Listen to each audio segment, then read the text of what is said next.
Hi, this is Hector Garcia, CPA with Advisors Corner, where we interview subject matter experts, business consultants, and thought leaders that are shaping the way small business works in America.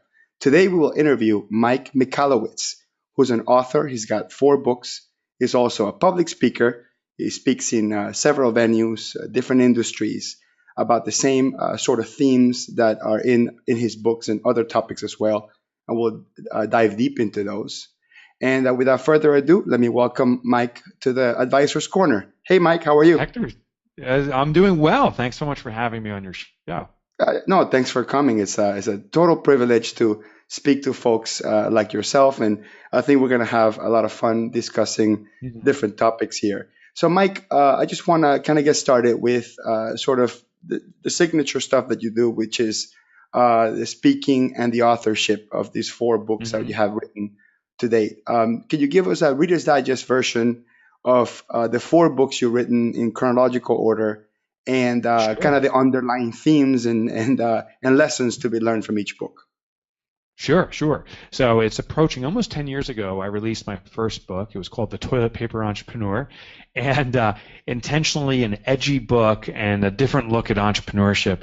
Back then, I was just getting frustrated. We were kind of in the greed is good mentality still, and in a growth bubble. And there was a lot of focus on what I call the media darlings, the people that are on the cover of Fortune or Entrepreneur magazine, and their stories just weren't typical of the entrepreneur. These stories are someone drops out of Harvard, they start a business, they get funding, and it sells for $1 billion, or at least has $1 billion valuation a year later. And I think a lot of people felt that that's the path of entrepreneurship, and I don't believe it is. The path of entrepreneurship is a lot more challenging. It's a lot more in the trenches. So the Toilet Paper Entrepreneur is a strategic guide on how to navigate the trenches of entrepreneurship, how to get by when you don't have resources, when you don't have enough money, when you don't even have experience, and how to make those lack of things actually an asset for you. My second book was The Pumpkin Plan, and it was about growth strategies, but healthy organic growth. I studied a mix of businesses and found that there is certain steps they follow that inevitably results in stratospheric growth. One of those elements is niche specialization, but there's a lot of other things to it. And the reason the title is The Pumpkin Plan is I, at the same time, found pumpkin farmers, and not the ordinary pumpkin farmers, but those guys that make those colossal pumpkins. If you look at your local newspaper in the fall, you inevitably see these guys with these pumpkins as big as cars. And they have used a consistent strategy that of selecting ordinary seeds just like everyone else, but following an extraordinary process that results in organic explosive growth. And it just became a perfect parallel or analogy for what businesses can do to grow very quickly without getting capital, without what we think we need to grow. You just can do things healthily and organically following this process. Third book was Profit First. And Profit First, I challenged the paradigm of profitability. We've always been told that profit comes last. It's the bottom line. It's the year end. And while that makes sense from a mathematical standpoint, from a behavioral standpoint, when we are told something is last, it means it's insignificant. When something's first, it's significant. Like if I got sick and I came out of the hospital, I wouldn't say, now my health will be last. I'll say, now my health is first. So first gets prioritized, last subconsciously gets deprioritized. So in Profit First, I explain the behavioral component of cash management, of taking your profit first and how everything changes. I actually took from the old envelope system and the pay yourself first system, systems that have been around forever for personal finances, blended them together and applied it to business. And then my most recent book is Surge. Surge is about timing the market. As I looked at businesses that had the greatest success, there's one element that no one talks about. We all talk about this team, how they were a strategic team, the experience of the owner, the innovative products. All that stuff absolutely matters, but a lot of people don't talk about timing, being in the right place at the right time. I can invent the most amazing typewriter today, but the timing is off. The market doesn't need it anymore. So how do you position yourself to be in the right place, the right time to catch the next surge in the market? Oh, and then one more thing. Profit First, as we're recording this, is being re-released by Penguin. So I revised and rewrote the entire book, and it's out as of February 21st, 2017. Oh, great. That's great. So that's going to be in Amazon and the regular channels. Exactly. Hopefully, well, it'll be at your local bookstore, and it should be in every airport in the country on February 21st. Perfect. I do recommend the people listening here to check out a copy of that book, especially the revised version. I'm sure it's got some updates. So let me kind of walk you through my thoughts about the four books, and I've read Profit First and Search in detail. The first two I kind of skimmed through, but one of the underlying themes that you hit on every one of your books, it's about that spirit of sheer creativity that we get when we first start a business. This fire that we have in which we don't see a ceiling, and everything is a possibility. And the state of mind of the entrepreneur when they first start is much different 2, 3, 4, 5 years later. Now, some of us grow a little cynic about certain things. Some of us, learn how to prioritize because that's kind of, an underlying issue sometimes when you're first starting, where everything's important and nothing gets done. Right. But one of the really important pieces of it is when you have less, you tend to get more out of the little things you have. I tend to see that happening a lot. So, whenever you start getting really positive cash flow, or you start getting an overwhelming amount of resources where you compare it against what you had when you first started, there tends to be some waste effect, or maybe some non-optimization effect, just because we see more of it. So I actually really liked a specific example that I've actually had clients of mine tell me that example when they've seen you in conferences that have nothing to do with my conference. It was kind of funny. One of my clients who's in the landscaping business tells me, he tells me, hey, I went to this place called SA3 in Dallas, and this guy was speaking, and he was completely challenging the status quo of profitability. He's a good client of mine. We've been talking about profitability from an academic standpoint for a very long time. And he's telling me, hey, he's completely challenging the status quo of this. And he did a perfect example. And he talked about the toothpaste. You want to tell us about the toothpaste example? I really like that example. Yeah. So all this is based upon the premise of what's called Parkinson's law. Parkinson was a modern philosopher. I think it was around 1955 when he presented this philosophy, subsequently adopted to be called Parkinson's law. By the way, nothing to do with Parkinson's disease. And Parkinson's law, what Northcote Parkinson, the philosopher, discovered is that our demand for something is dictated by its supply. Meaning, and just as you were pointing out to just now, Hector, as we have more money available or more resources available, it is our subconscious and automatic behavior to consume more of it. If you, for towels, if you have a brand new roll of paper towels, you will likely go through it much faster than when there's 3 paper towels left. That's when we become very resourceful and use less. But my favorite example in the kind of real world experience is with toothpaste. And the story goes like this.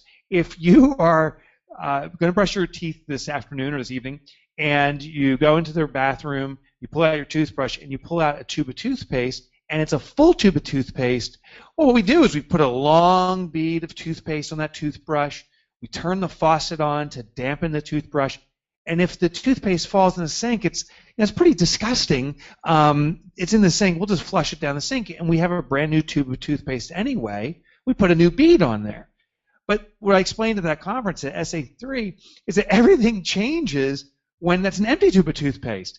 Now we twist and turn and bend. We do everything to extract it out. We have what I call the tortoise moment, where you have it all leveraged perfectly, where just the head of the toothpaste, just one little tortoise head is poking out, and you try to get your toothpaste or toothbrush next to it, and it shoots back in the toothpaste.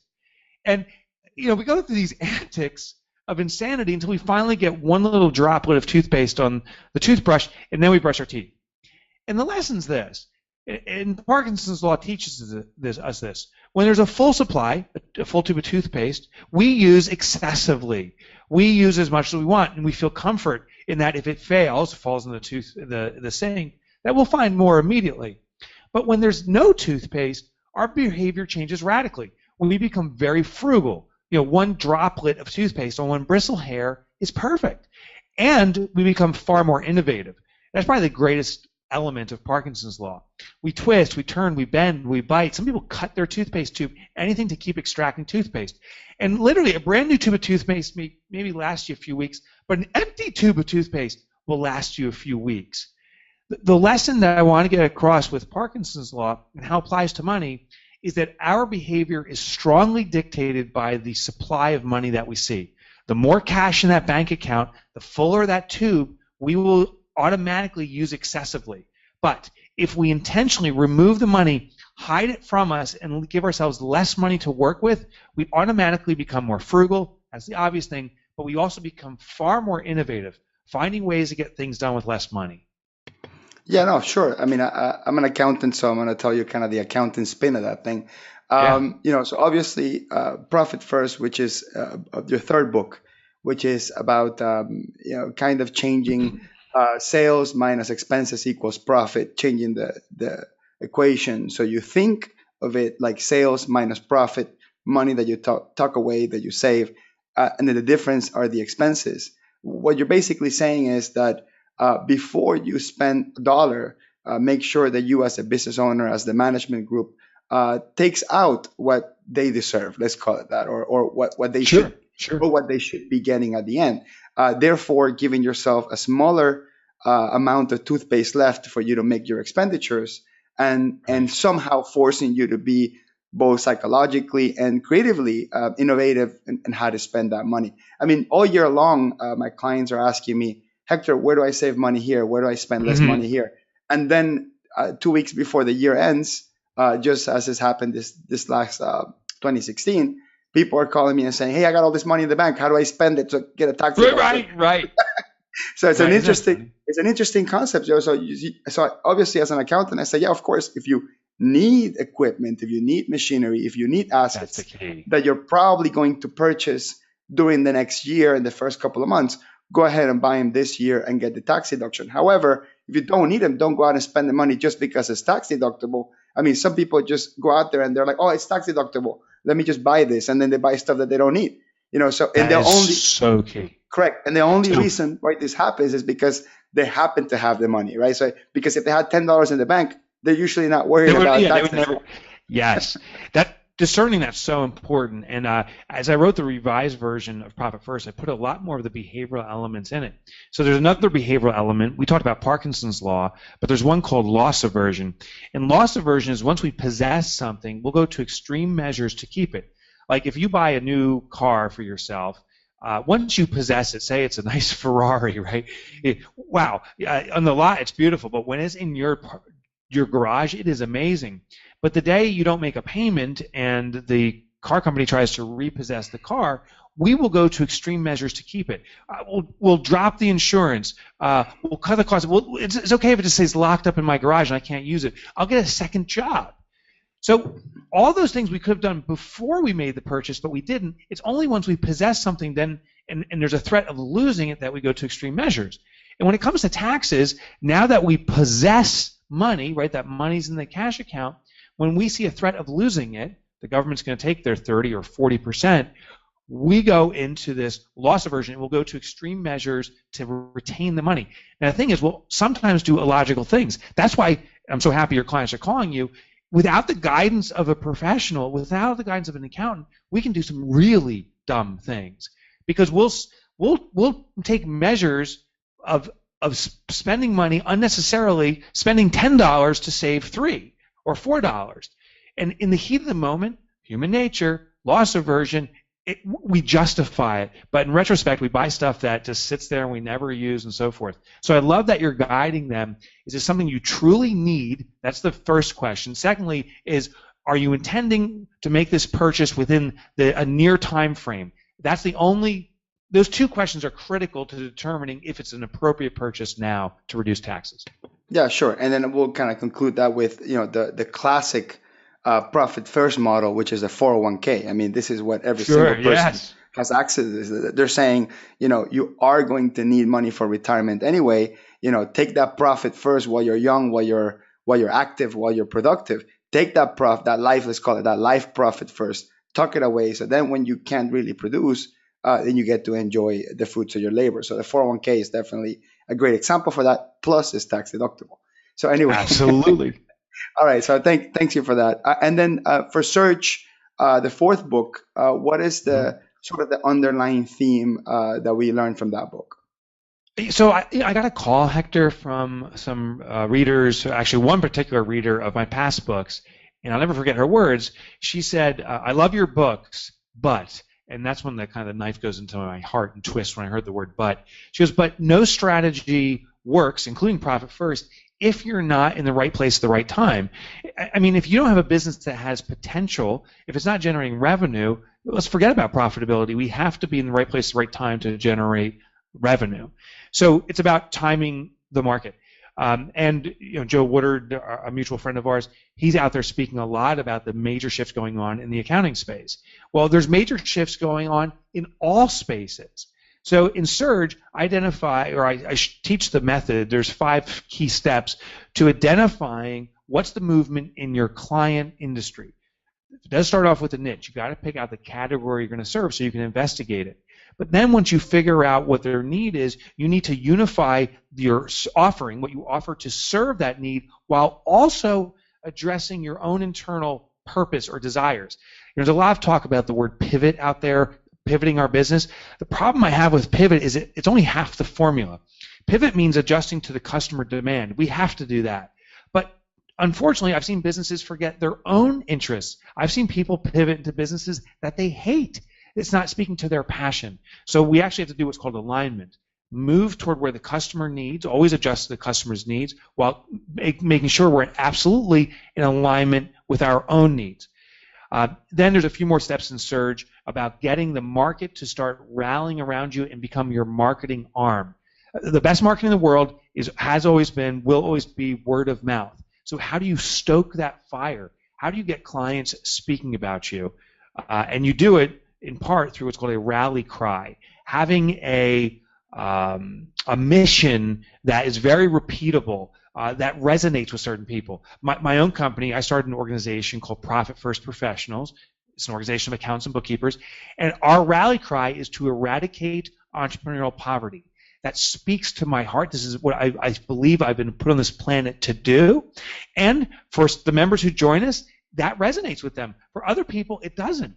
And the goal of a rally cry is not to attract everyone and their mother. The goal is to resonate with the people who are also on that path. And those people will become your best marketing arm. As they absorb and live your corporate mission, as they feel that they're part of it, they start becoming advocates for your business and carry you forward. Once you get that momentum from your own members, your own clients promoting you, that's when you've likely caught the surge and can ride it all the way to the shoreline. Sure, just like Simon Sinek's book, Start with the Why, right? Yes. Right. Yes. So that rally cry is that why. It's the underlying purpose, the reason that gives you a visceral reaction that makes you want to do something, not have to do something. Whether you're the business owner, or even the customers, even some customers, I think are attracted to rally cries like that. Let's think about Apple, for example. And Apple's a little bit different, I believe, than the whole search concept, because Apple, in some cases, they do ride the wave and they kind of are there leading the trends. And in some other cases, they're sort of completely disrupting and coming from a different angle, which is a different topic I'd like to discuss with you as well. But that underlying rally cry of be different, think different, it's what created these fans that were fans just for the sake of fans. You saw, like, even on TV, you see people interviewing the people standing in line for the iPhone 7 and all the customers, telling how the headphone jack is not useful. The customers are already sort of programming themselves that yes, of course they have to get rid of the headphone jack on the phone, which has a visceral reaction from both sides of the world, right? The Apple fans and the non-Apple fans thinking about, hey, how am I going to plug in my headphone now? So it's kind of an interesting concept. So I believe that removing the headphone jack, it's an example, a little bit different than a search example. That's more of a disruption example. And I think you can pick both routes. I think that if you have enough resources and you are feeling risky enough, you should probably go against the current and try to do something completely disruptive. Or if you're like most small businesses in America, you want to just kind of look for those trends and position yourself in that perfect moment so you can ride it and be both successful and risk averse kind of at the same time. So let me ask you another question, changing topics a little bit. You're both in what I call the category of business owner and business consultant, right? So as an accountant, I put people in both those two buckets, right? You're either someone that I will be advising to, whether it's with tax, accounting, or whatever. So that's a business ownership portion. And then you're a business consultant, which somebody I may be partnering with in terms of looking for different areas to work with the business owner. So as a business owner, what are the most important lessons that you learned so far? What are some key lessons you say, look, as a business owner, these are the key things I have learned that I would love to share? So I believe it's purpose over passion is one of the big elements that I've discovered for myself. I'm passionate about quite a few things. I like to play guitar. I'm passionate about my family, of course. Passionate about a lot of things. But purpose is slightly different. Purpose is, as you were talking about, Simon Sinek dedicated a book to this, Start With Why, is asking ourselves, why are we on this planet? And it was something I started asking myself maybe about 15 years ago. I had some businesses before, and they were successful in regards to their financial status, and I sold the companies, but they weren't successful in that they didn't feed me. They definitely didn't bring me happiness. So I started to ask myself, why am I here? And I even believe that if someone watching this or listening in right now doesn't know what their life's purpose is, I think then your life's purpose is to seek out your life's purpose. And that's what I started doing. I went on this kind of investigatory thing. And it's not like some special thing. I didn't go into some tent in the woods and use some illicit drugs or something. I just kept on asking myself every morning, what's my life's purpose? And at times I thought I found it. At other times I'm like, no, that's not it. I kept on questioning it and let it morph. Ultimately, it's formed into that simple sentence: to eradicate entrepreneurial poverty. It ties into my own stories, my own experiences of wasting money, the power of money, and how if it's misused, how damaging it can be, and how I want to fix that, not just for the world, I want to fix it for myself. So purpose is often something that we're trying to resolve or serve in ourselves, and by doing that are serving others in the same fashion. I think most business owners don't even think about that. We're just saying, what does the client need? And we don't do something that feeds us or that we are necessarily, quote unquote, called to do. So find your purpose. That's the big one. Secondly is I'm a big fan of our idiosyncrasies. Exploit what makes you unique. I think too many business owners try to replicate what the market already does. An accountant dresses a certain way. You got to dress that way. A bookkeeper, does certain things. You've got to be just like a bookkeeper. And my feeling is actually the opposite. The first question should be, what makes you truly distinct and unique? How are you different than other people? Then use that in your industry. Still provide extraordinary services, of course. But if you're an accountant who, is also, likes to joke around and you're the class clown back from the grade school and high school days, it's okay to be the funny one. We both know Dawn Brolin. Was that you, Mike? Were you the funny one? I was a class clown too. I was a class clown. But I was actually going to pick on Dawn Brolin, another mutual friend of ours. She leverages that humor in such a unique way. Now, I realize that some people may say, well, that's not for me, and she may not get clients that way. But other clients will say, my gosh, there's someone like me out there. I love Dawn Brolin, and they become extremely loyal.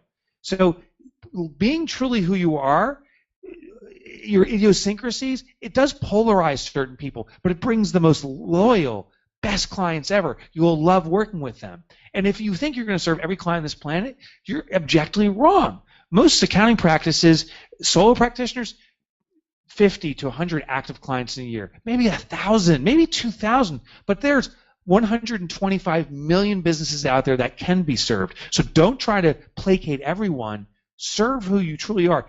Play up those idiosyncrasies. And then a couple other tips. We talked about profit first. We must focus on profitability. we as accountants and bookkeepers, we must be profitable. We have to set the precedent and then teach our clients accordingly. It's like the doctor. I literally went to my doctor and he says, Mike, how often do you work out? I said, 3 days a week, but quite frankly, I slip back to maybe one or two. He goes, you really got to work out 5 days a week. Now, I'm looking at him. He's grossly overweight. I dare say he's got smoker's breath, so I dare say he smokes. And I'm thinking, he's telling me I really need to work out 5 days a week. It loses its authenticity when the person delivering the message isn't living that message themselves. So I believe that we must be truly profitable ourselves to teach our clients profitability. That's the key three things that I tell all business owners. Oh, thank you. I like that a lot. Very good, Mike. Now, let me ask you kind of a similar question. Now, as a business consultant, okay, someone that I define as someone in the position to influence another business owner to be better, be more profitable, or operate better. As a business consultant, someone dealing with multiple businesses of different industries. I know you've been working heavily on the accounting profession quite a bit, but I'm saying let's take a look at the entire spectrum of it, not just accounting and bookkeeping and business consultancy. As a business consultant, what are some important lessons that you learned? So the big one's niche specialization. I've alluded to this a few times. Today I am exclusively in my niche, which is accountants and bookkeepers. But in prior businesses, I worked with all different types of industries. And I found that every time a company commits to a niche, a particular market to serve, that company inevitably has a leg up over all the competition. And I found that actually all successful companies, can't find one yet, has always specialized in a niche. Now, we were talking about Apple, but it's hard to say Apple's got a niche. I mean, they serve everyone. It's the starting point that I'm talking about. When Apple was just Steve Jobs and Steve Wozniak, when they were starting up, they targeted, if you remember, the educational market. They were just bringing their Mac products out to the educational market. Then it moved into graphical design and expanded out. Niche specialization. There was a community, those designers who said Apple's it. No one else got it yet. I looked at Procter & Gamble, one of the larger, probably largest companies in the U.S., not the largest, but one of the largest ones. And Procter & Gamble makes shampoos and soaps and all these different products. I think they make 100 different products, cleaning stuff for the house. But they didn't start off with this diverse set of stuff. They started off actually with two products, soap and candles. They manufactured both. And they quickly determined that doing two things was too much. So they did what's called niche product specialization, went all in soap, and they were the first company to figure out how to make soap float. They made Ivory soap, still sold today. They made it floatable, and then the U.S. military was the target market they went after, because the military, back in World War I, and still today, the soldiers, you don't have convenient bathrooms around for you to clean up. You're in the river, and if you drop soap in the river, it's gone. Floating soap was a big deal. So they targeted a market. And just one more example, Microsoft DOS. When Microsoft started out, I know they do everything nowadays. They started off with DOS. They made one software package for one system, the IBM, and they grew. So niche specialization is extraordinarily important. I don't want people to say, oh, but Microsoft doesn't have a niche. They're all over. Apple doesn't have a niche. They're all over. When they started their businesses, they grew to $25 or $50 million in revenue, and then they diversified for security. As we grow our businesses, if you want to grow, you've got to pick a niche. Once you hit yourself that $25 or $50 million point, that's the point where you diversify your offering. That's probably the biggest thing when I do consulting, and now I only work with accountants and bookkeepers, our most successful accountants and bookkeepers have trusted the process of going through niche specialization, and in all of the cases are the fastest growing firms that we're working with. That's the number one piece of advice. Thank you. Okay, so definitely you're saying even if once you're really big and you become some sort of conglomerate, you don't go niche. You're saying at least start niche. Start niche. Right, start niche. But both, I think, for a couple of reasons, and I've also started my business niche. Number one, when you niche, you market to less people, so it's essentially less expensive to do marketing. Yes. Right. You don't have to have multiple messages out there because that's one of the challenges with non-niche, that you have to have a message or multiple messages where you don't zone out certain groups of people. But with niche, that's actually the point. The point is to zone out certain groups of people. You know, a lot of business owners, I believe, are afraid of going niche because you're saying, well, what about XYZ person? That could have been my client. What about, ABC person? That could also have been my client. And that's kind of the point, that if you try to cater to everyone, it is extremely expensive to do so. Now, I'm not saying that as a business you shouldn't try to serve the entire planet. I mean, I think that if you're in the water business or a basic commodities business, Mm. oil, gasoline, whatever, then yeah, of course you're there to serve the entire planet. But if you are not in an industry like that, where you are maybe in the services industry, you have to stand for something, which means you have to stand against a whole lot of other things. So niche is not just about picking something and just focusing on that. It's also learning how to say no to everything else that doesn't fit that niche. And when that gets done, my concept is it's going to be a lot less expensive for you to do marketing and messaging because you are targeting a smaller group of people. Now, at the same time, when you're niche, ultra niche, or specialization, when you're specialized and you're recognized in that specific micro area, I think some of the value there is that you can, possibly give a lot better advice, give better services because the industry or the niche that you're serving, which allows you to increase your price because you're delivering higher value. So if you're afraid of going niche because you're going to lose, let's say, 80% of your potential clients, just that 20% you can still keep. You should be able to double, triple, quadruple your prices, because you are going to give, double, triple, quadruple the value. So I agree with you 100% on specialization, just because it's less expensive to market and message, and at the end you can give more value and raise your fees or the overall prices. And I think one key that many people misunderstand is we're talking about niche specialization. And some people hear this and say, well, I can't afford to lose my existing clients. Or another risk is, what if this niche I go into collapses? So these are two things I've studied. I just want to dispel both those myths. One of them is this is niche specialization. This is not niche exclusivity. What I'm saying is we're going to target our marketing, as you were saying, in a very concentrated area. We're going to serve those clients. But if other opportunities knock on the door because you have a great reputation and it's outside of this niche you're specializing in, it's okay to accept it. And if it's a great opportunity, it's more than okay. You should accept it. Niche specialization is where ultimately 50% or more of your client base is within this category. But you're welcome to keep your best clients, all your clients if you wish, and you're welcome to invite in new clients that aren't in this category. It's first your marketing, and we're slowly over time dial up our concentration. So it's niche specialization, not niche exclusivity. But the second thing I heard is, what if I pick a niche like real estate or something and it goes away overnight? So I researched it out. I studied, I think it was about 100 different niches. I just randomized it from literally the horse and buggy to the real estate market to typewriters and other industries. And I looked at how many of these businesses or industries went out overnight. And the truth is, zero. Overnight is simply a term we use, that one day things are great, the next day things are horrible. But when it comes to industries, they go through a slide. The horse and buggy slid out as the automobile came about over about a 12-year period before it eradicated the horse and buggy. Now, the horse and buggy, of course, isn't dead. It's resurged. The Amish community is very dependent on the horse and buggy. There's still micro-niche opportunities there, but there was a slide over a 12-year period. Typewriters, a 7-year period or thereabout as the keyboard, the word processor came in. And all these industries go through a slide. Many of them go through a dip and return. Real estate's a great example. 2008, we went through this tanking of the real estate market, and then it boomed back out of there. Will it happen again? Yes, it happens over and over again. But niches to fade and go, or they fade over a long time. The nice thing is if you become a niche specialist, it's only a short period of time before you start getting a reputation because you're concentrating your marketing there.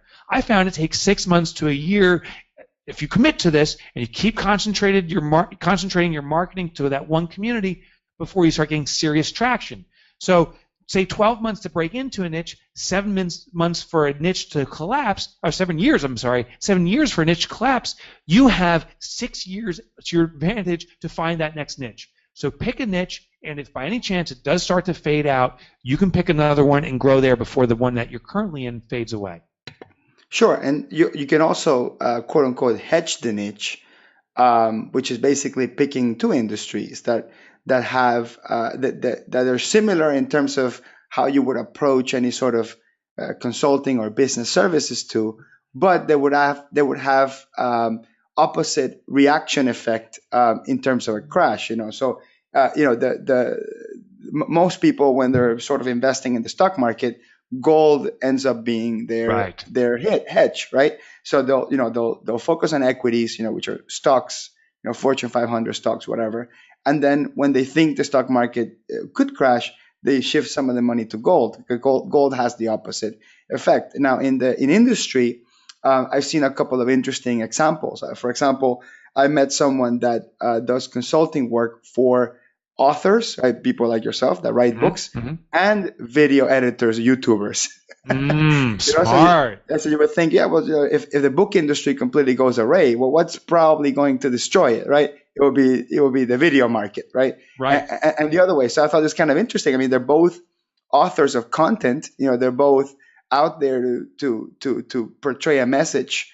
They're using different mediums, but they are sort of in the opposite sides of the spectrum. So niching or specializing on both of those things could provide maybe a little bit of risk aversion in terms of, lowering that risk level in terms of being worried about that niche or that specialized industry going completely out of market. Now, the other thing is a niche could be other things. Like I met a fellow accountant, a colleague, that in a conference, and I asked him, hey, what do you do? What's your specialty?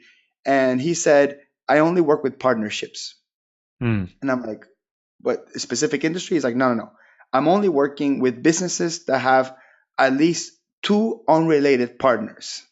I'm like, that's kind of an interesting thing. I didn't think niche would go in that particular area. I mean, I wouldn't even think that's a niche. And I asked him why. Well, he says, well, my specialty is making sure that these unrelated partners have accountability for each other, making sure that if one partner is only allowed to spend in these 5 areas, right, and this is their budget, and the other partner is only allowed to spend in that 5 areas, this is their budget.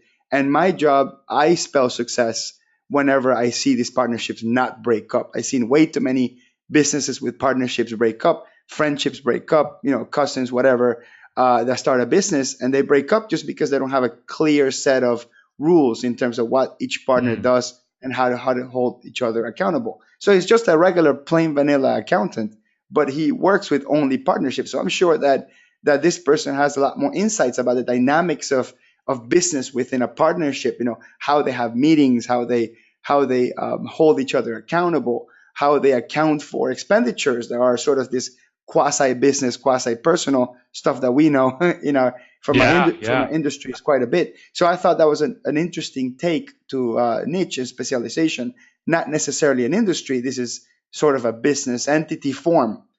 So I thought that was an interesting one that I learned recently. Yeah, that's an offering specialization, and exactly what you said, Hector. The benefits you derive from it is you start becoming intimate with their needs. You can proactively serve them, saying, "Oh, I've worked with other partnerships, and here's what's happened."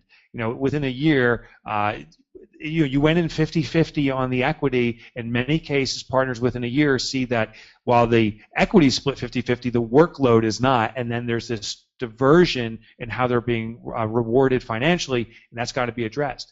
But I also want to point out that an offering specialization isn't necessarily a niche, because there is no marketing congregation points. For example, there probably isn't a business owner partners conference, but there is a conference for pizza makers or whatever other industry we want to pick. So the benefit of an industry niche is that you can find them congregating already. They have conferences and newsletters in all these different areas, and you can concentrate your marketing by being present in those locations. If you do an offering specialization, it's still going to be difficult to market into that community, because they don't necessarily have formal established communication points or congregation points. So you're just going to have to work in a different way. Once you get in with a client, you're going to have to push, hey, who else do you know owns partnerships like this?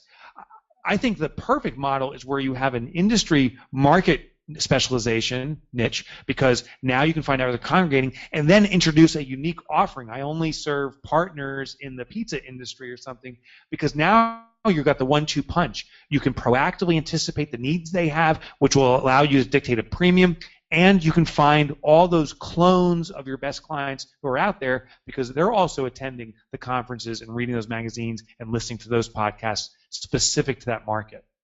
Right. This particular person actually had a partnership, not pun intended, but he had a partnership with another attorney, or with an attorney.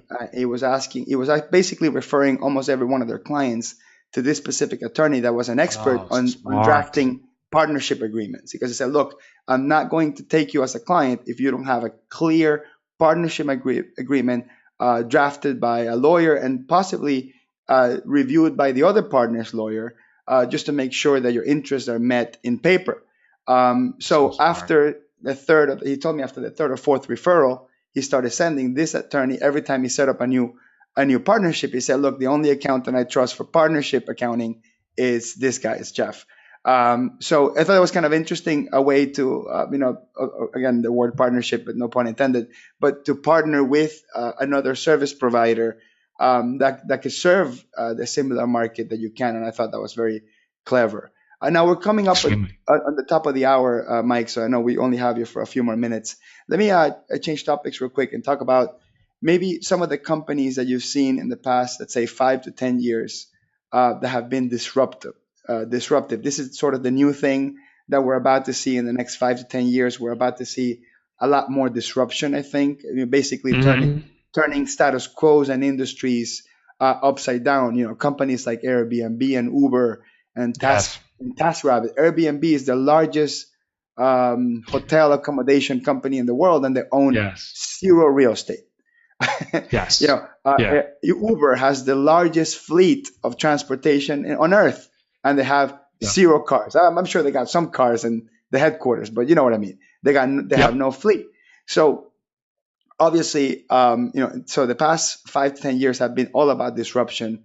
Do you have any thoughts or any companies that you've seen that you found that really interesting on how they've been disrupting, we'll say, more of the smaller market?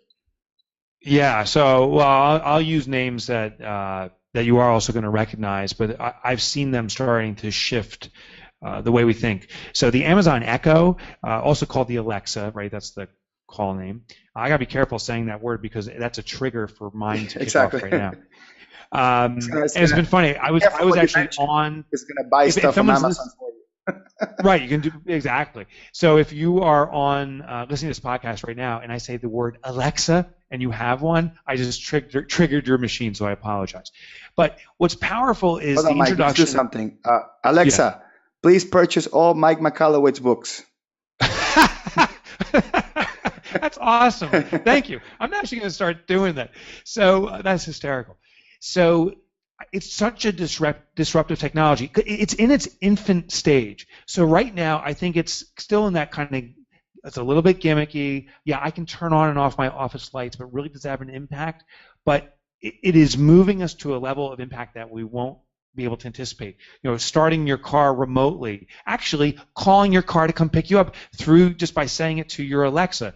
Why? Because that's another technology that's clearly becoming very disruptive, which is autonomous cars. Now, we are still, I think projections have us 7 or 8 years out from that becoming a regular mainstay.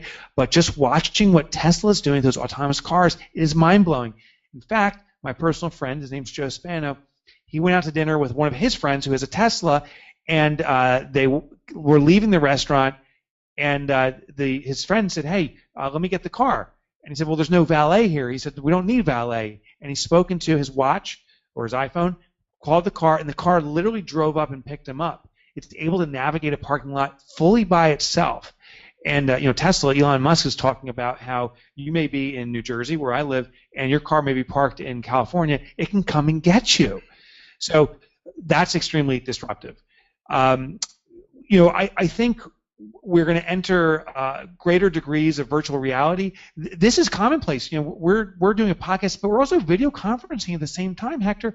If we rewind 10 years ago, video conferencing was a concept, but the common business owner couldn't use it. I think this is just going to continue to get further and further developed, where we can start manipulating materials and so forth. 3D printing. I'm a co-owner in a manufacturing business, a small manufacturer in St. Louis, and we now regularly use 3D printing in our manufacturing process. 5 years ago, nothing. Now we're using it, and while the core of our business doesn't use 3D printing, it's too expensive and it's not at the level of quality we need. For some things, it is. And I suspect 5 or 10 years from now, we can 3D print some really complex stuff. So I'm very optimistic about where things are going. There's some extraordinarily disruptive technologies going on. And I think us as business owners, pick the one or two that you see coming your way that could actually complement your business. What's going on with Alexa? We are trying here in our business, how can we use voice command and these different functionalities in improving our business? Quite frankly, we don't know the application yet, but we're starting to ask those questions. So as new technologies come out, I encourage people, pick one or two that just seems like it may be a complement to what you're doing and start investigating it. Maybe something extraordinary will come out of your business by using disruptive technology.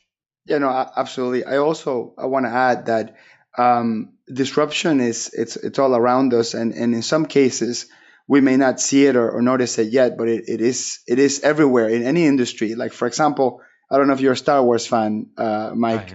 Okay, did you see the last movie? Yeah, Rogue One. Oh, that's unbelievable, so, right? A spoiler alert. Okay. So one really interesting thing happened in that movie that just kind of it's going to start shaping, and I think, a new set of laws, a new set of accounting in the film industry.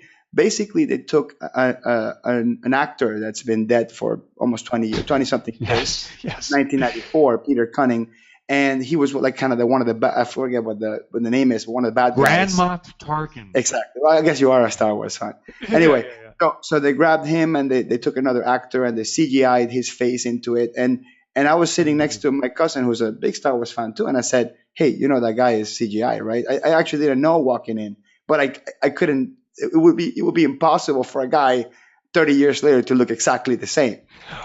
That blew me away. I wrote, I'll never forget that scene. I saw him turn. I'm like, holy cow, he looks great. He hasn't aged. And then I looked, and I didn't realize this is 30-something years later. It's unbelievable. Right. So Princess Leia too. Unbelievable. That was a big spoiler at the end. I thought that was pretty exciting. But the interesting thing is, obviously, CGIing people's faces into stuff is not new.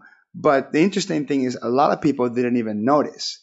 So I think it's only a matter of time until you can take an actor's likeness and completely, like, you can literally have The Godfather 4, which would be awesome. Yeah, exactly. Right. So what's going to happen is, there's no laws, that say, well, what do you pay the state? Does the state of a dead actor get to say whether or not they're allowed in this movie? Or are the new contracts going to spell out, hey, being in this movie also means that you sold our likeness? Even Carrie Fisher in some of her stand-ups, she actually did a few stand-ups. Interesting. She joked around, George Lucas owning her likeness, because obviously she's using all these toys and stuff. And now it's actually coming to fruition where it actually did happen in a movie. I'm not sure what the finances were, but now we got episode 8, episode 9, whatever the next are coming. And are we going to see a CGI version of Princess Leia? And what does that mean? Yeah. What does that mean to industry? I was reading an article. What if an actor doesn't want to post nude? Could you now CGI that nude actor? Oh, yeah. So there's a whole bunch of implications, business and legal coming up to it. It's just an example of something that is just highly disruptive that we wouldn't think about.